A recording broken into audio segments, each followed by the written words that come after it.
Good afternoon. I'm Caitlin Matson, and this is the Green Room. Maestro Andre Raphel leads the Wichita Symphony this coming weekend as guest conductor on their second Masterworks concert, and I have him with me right now to hear all about the program. First of all, hello and welcome back to Wichita. I found out just a few minutes ago this will not be your first time here. It will not. And hello, Caitlin. It's good to be with you for this wonderful Green Room segment to talk about this program on Sunday, uh, the 19th of November, which is a very interesting program, very profound. And I'm looking forward to sharing this music with the orchestra and with the audience as well. So the programming, we're going to hear three different works by three very different composers. Um, Starting off the concert, we have three spirituals for orchestra by Hailstork. Wonderful music. A man who is a contemporary, and somebody who the Wichita audience hasn't heard that much of, or if they have, they might not realize it. Yeah. Adolphus Hailstork is one of our most important American composers of African American descent. And I should just say, Caitlin, that in thinking about this program, I approached it in two different ways. First of all, I wanted to find music that has an American spirit, feature American music, which we do on the on the first half, and then on the second half, I wanted to celebrate the 150th anniversary of Rachmaninoff's birth, which of course is this year, and seems appropriate to play his most famous work, the Symphony Number 2. So the Hailstork, three spirituals for orchestra. The three spirituals that he arranges for orchestra are going to be familiar to everybody. In fact, I imagine you'll hear a wonderful gasp from the audience as of recognition. What are the three pieces, the three spirituals? Well, these three spirituals they're some of the most heartfelt, I think, of the spirituals. These are pieces that I learned growing up in church. I sang some of them in church, so it's very nice to be able to feature them on this program. And his settings of them are wonderfully vibrant. So first we have Every Time I Feel the Spirit. The second one is Kumbaya, which just about everyone will know. And then the third one is Oh Freedom. And Oh Freedom was an old slave song. And in the 1960s, of course, became a song of protest. So I think many people know it, from that era. But it's a fascinating way to be able to close out these three spirituals, which are very much reflective, I think, of Black uh, music in the church, I think, in many ways. And as a wonderful contrast, yet there is a relationship between the two. Then you move on and you perform the most famous work of Roy Harris, and it's called the Great American Symphony, his third symphony. Tell us a bit about Roy Harris. Incredible work, incredible composer who unfortunately um, does not get played as much as he should. He was an Oklahoma born composer, and he wrote actually 15 symphonies in addition to all the other works he wrote. His great champion was Serge Koussevitzky, the conductor of the Boston Symphony. And he actually, Koussevitzky, premiered the Third Symphony with the Boston Symphony back in 1939.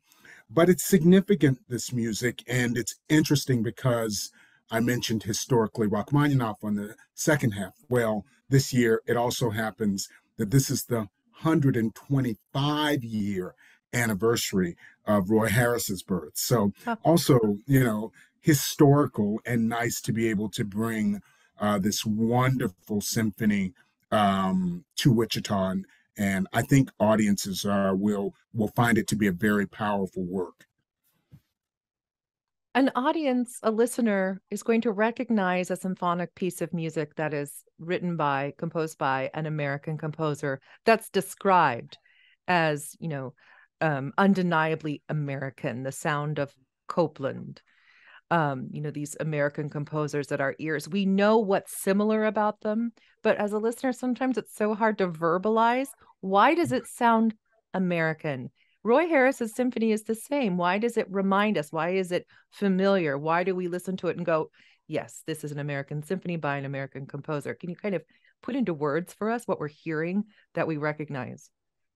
Yeah, with Harris, it's an undeniably American spirit. From the very beginning of this symphony, which is in one movement and has five different sections to it, he starts off with something that sounds like a hymn to us. It could be a hymn tune. Um, and that hymn somehow has lots of space for it. Somewhere along in this first section, he arrives at a moment that it reminds us actually of Virgil Thompson's music. That's kind of the sound. But the spirit of his music is rugged. It's also based on fourths and fifths, the chords that we hear. There's a lot of very bold writing for the timpani and the brass in the latter sections of the piece. And there's a great feeling of optimism about this music, which I think is part of the American sound, if you will. I love that description. Thank you. We're going to listen to, the beginning, the opening of Roy Harris's Third Symphony, and be back to talk more with guest conductor Andre Raphel and the Wichita Symphony Orchestra. It's so exciting, the music. There's something quite theatrical about it as well, cinematic.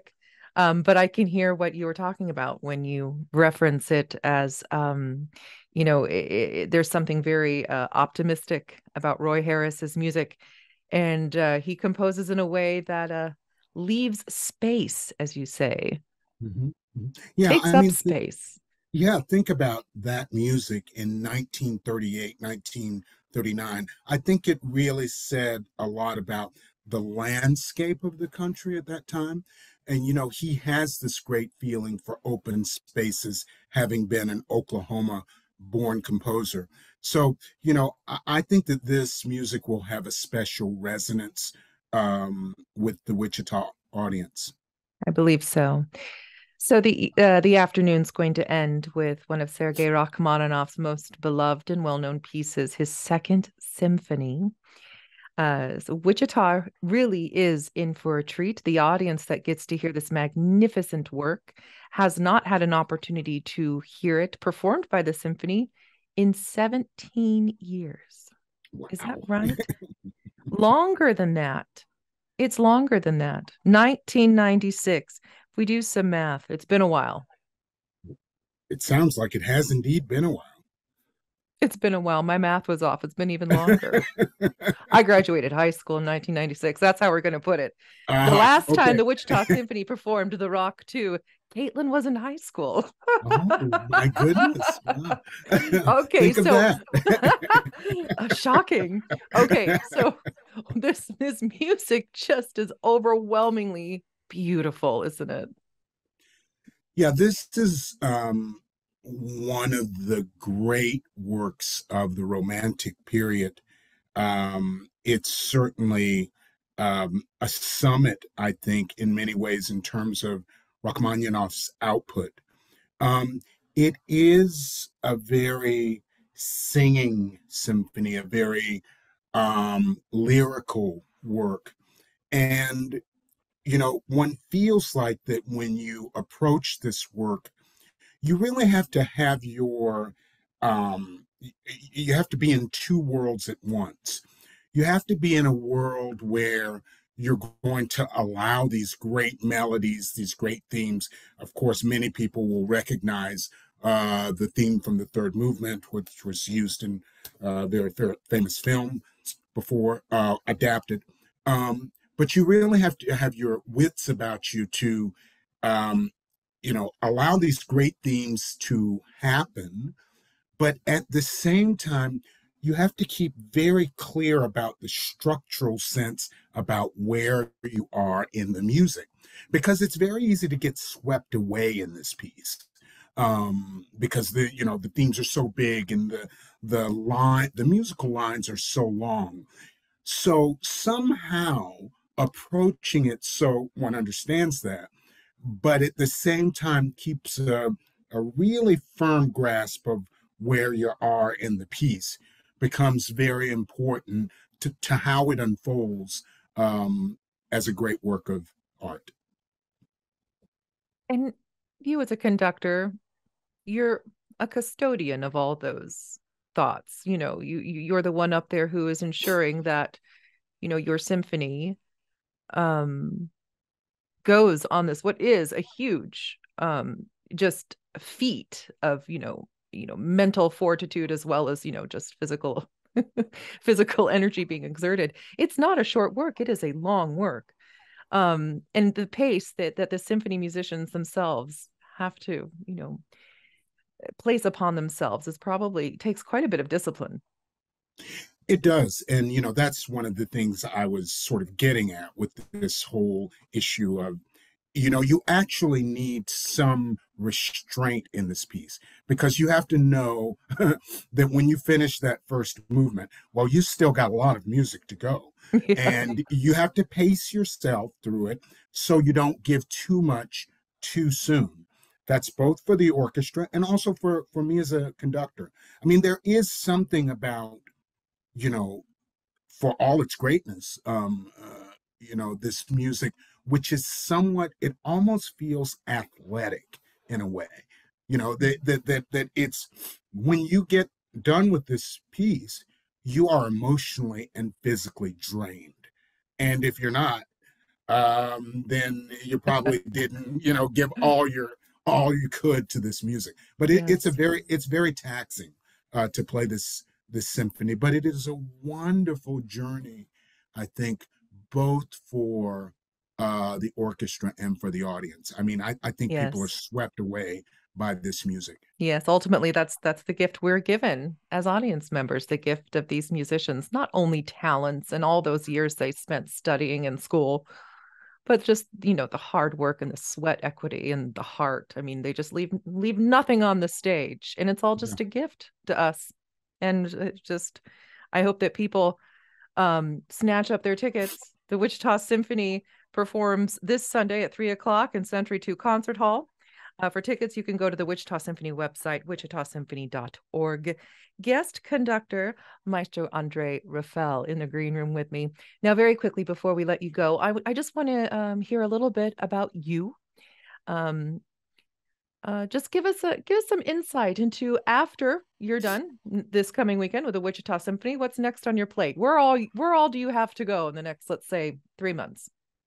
Well, certainly after this program, I'll be looking forward to working with the Delaware Symphony, in the coming months, for a wonderful program of Italian and American music.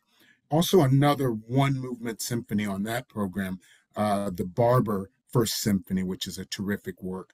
Um, when I have time, I like to try to work with young people, and I'll be doing that early next year, with at Queens College in New York, the Aaron Copland School of Music, working with the orchestra there. To Wonderful. be I do a lot of work in New York, so it'll be great to spend some time with them and connect with them on an educational front. So those are just a few of the things that are come on the horizon, shall we say.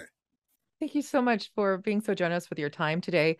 I would also like to remind our listeners that if you want to take an even deeper dive into the music, there is a concert talk 1 hour before curtain on Sunday. So concert talk Sunday at 2, and then the concert starts at 3. Go to wichitasymphony.org for tickets and enjoy Rachmaninoff's second and Roy Harris's third symphony, and these three spirituals arranged for orchestra by Adolphus Hellstork. Thank you so much, Maestro Raphel. Have a wonderful concert this weekend.